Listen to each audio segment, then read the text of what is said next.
Hi friends, Mindy here. Welcome back to my channel. Today I'm going to be doing part 3 of a start to finish journal using some scrapbook paper, some vintage paper, and these file folder covers that have been just in my stash. These are some vintage file folders. And what I decided to do for the cover is actually make a spine piece instead of using cloth. Originally, I was thinking I was going to do a cloth spine, but I decided to just go ahead and do file folder all the way around just to simplify everything. So I cut my spine to about 1.25 inches. And now I'm using the 12 by 12 paper pack. This is an Echo Park paper pack called Coffee. And I am going to just line this up and I'm going to trace around this so that I can get the exact shape of this file folder. Unfortunately, not all these file folders are exactly identical, so I have to do this for both the front and the back cover, which is fine, but I'm just starting out. I have it lined up there kind of in the corner. I'm going around with my pencil, excuse me, and then I'm going to just trim this out with my scissors.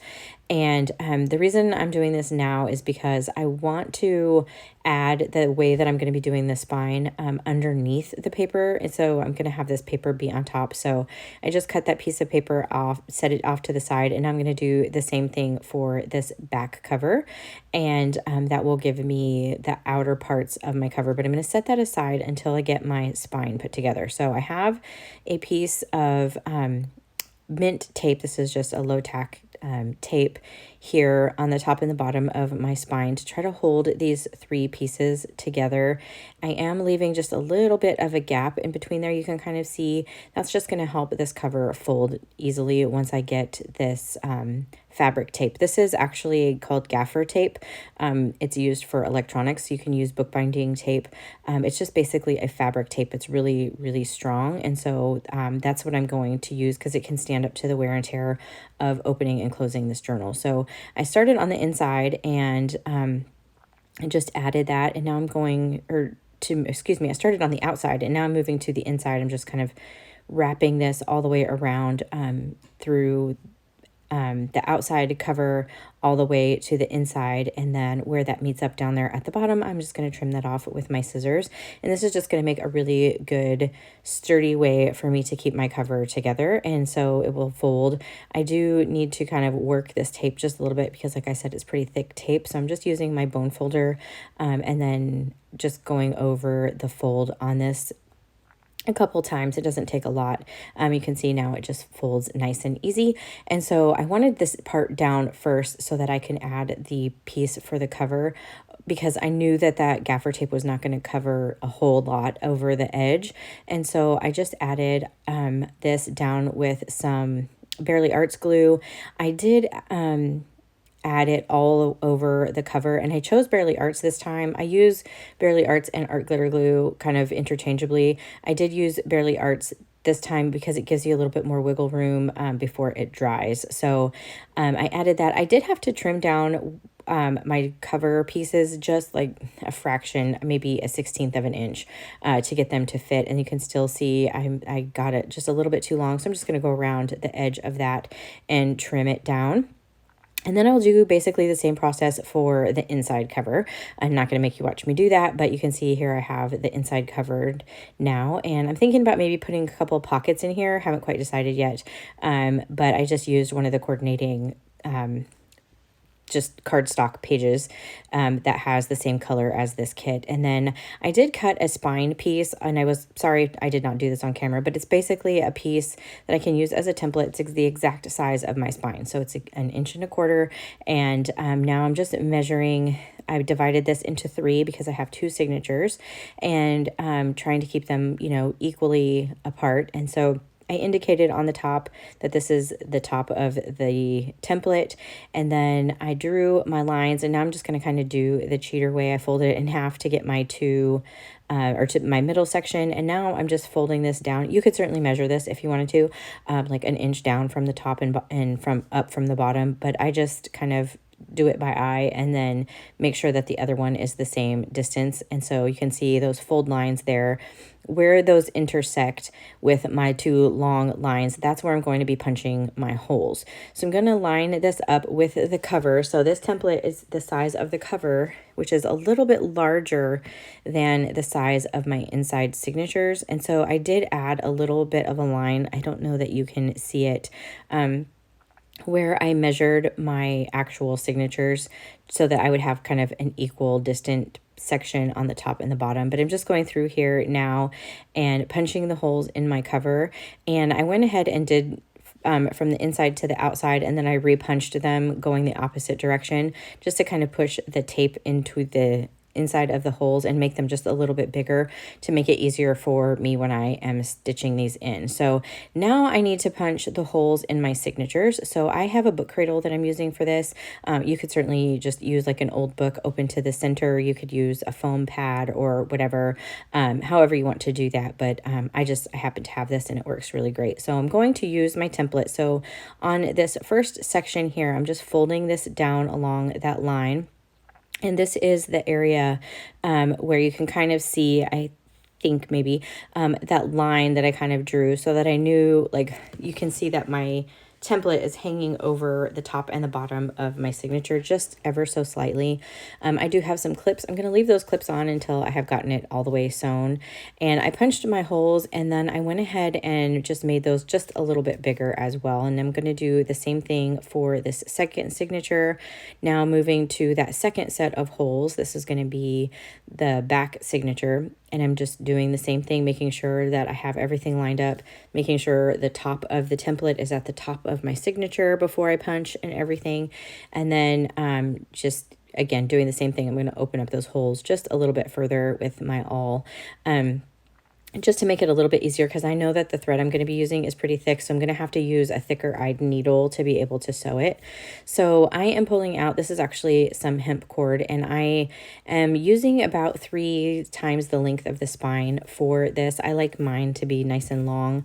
You could certainly do them smaller if you want. But I'm going to start with the signature in the back. So the second signature, this just I find to be easier for me. So starting from the inside of that signature, I am going to the outside of the journal. I'm coming from the outside in at the top hole. You could do the bottom either way, it doesn't really matter. And then I'm going to, kind of struggling here. Words are hard today, sorry. And I don't know why this is like on camera, I struggle with this, but if I didn't have my camera rolling, I would be just fine. But I do have a little bit of a struggle pulling this needle through with this kind of thick cord that I'm using, because I really probably should have had even bigger holes, but we're just making it work. So I went down to the bottom and out to the outside, and now I'm going to come back through that middle hole.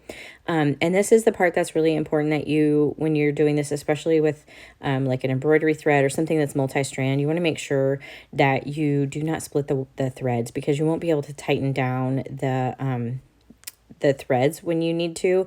So I'm just being extra careful to make sure that my needle doesn't come up through the thread that's already there. And then pulling this nice and tight, and you can see I'm making sure that the tails are on either side of that long piece down the middle. And so you can see it's just a little bit loose there. And so I'm going to pull the threads. It helps if you kind of pull them in the direction that you sew. Helps that you get a nice tight thread on there. Then I'm just going to tie a square knot, and you could then tie in a bow. I'm just going to leave mine hanging for now. And conversely, if you would like these on the outside so that you could, attach things to it or whatever, you just do this, but you start from the outside instead of starting from the inside. So again, I'm going to go through this same process. I just clipped my back signature to the back cover just to keep it in place. And then I'm going to go through the same process. So from the inside middle hole to the outside cover, and then I'm going to go up to the top and back through that top hole in my signature. And then once I'm on the inside of my signature, and you need to make that hole just a little bit bigger. Once I'm on the inside of this signature from the top, I'm going to take that thread and go all the way down to the bottom, skipping that middle hole. And then You can see I'm struggling with that just a little bit. Down to the bottom hole and back out to the outside of the signature. And again, it doesn't matter if you go to the top or the bottom first. I just tend to always go to the top. I don't know why. That's just my habit, I guess, at this point. But and now I'm going to the outside here, and I'm going to go back in to the inside right in that middle hole. And you can kind of see where I have like an extra loop of thread there. I don't have everything pulled as tightly as I need to. This is not waxed linen thread, so it doesn't slide through here as easily. Plus I'm dealing with the, that gaffer tape, which is a really strong tape. So it just takes a little bit extra finessing, a little bit. You have to kind of ask it nicely. So here I could actually tell that I had split my thread. So I had to pull that out and redo that a couple times to make sure that I wasn't in the middle of that other thread. I'm going to go through the same process, making sure my tails are on either side of that long piece down the center, making sure everything is nice and tight before I tie this in a knot. You can see here how kind of floppy that is, so I'm just going to keep tightening that down. You don't want to overdo it because you can tear your paper, but obviously I don't want it to be loose either. So once I have that the way that I want it, I'm just going to tie that in a knot, and then my signatures will be sewn in. And then I'm going to think about how I want to decorate the cover. I'm going to do a quick flip here so you can kind of see. So I have some vintage and antique paper. I have some rag paper in here, alongside some of this beautiful ledger that I have. Some of those vintage papers and those paper packs I have available in my website, which is called chosenandcrafting.com. I'll link it down in the description if you're interested. But I just tried to add a variety of coffee dyed paper, the scrapbook paper, and then some of my vintage paper just because I like vintage paper, but I am trying to showcase how you can do this kind of with just scrapbooking paper. And so one of the things that I did was from that paper pack, I cut out one of the little square journaling cards, and I'm adhering that on this leftover section of this green, just colored cardstock. And then I'm going to trim off that bottom section, and I'm actually going to use this out on my cover as a kind of focal point. And I have these little wood veneer coffee cups, and I had one that I had painted black, but I actually think I like the one that's just plain wood veneer. And then I thought I want to add a closure, so I'm not going to actually adhere this down quite yet until I decide how I want to do my closure, but this is kind of the idea that we're going for. So stay tuned for the next video in this series where we decorate the pages and finish off this cover. If you liked this video, I would really appreciate it if you gave it a thumbs up. Subscribe to my channel if you haven't already. If you have any questions, let me know. I'll also link the other videos in this series down below in case you haven't seen those. Again, check out the website. I'd love to have you join my Facebook group. And until next time, bye.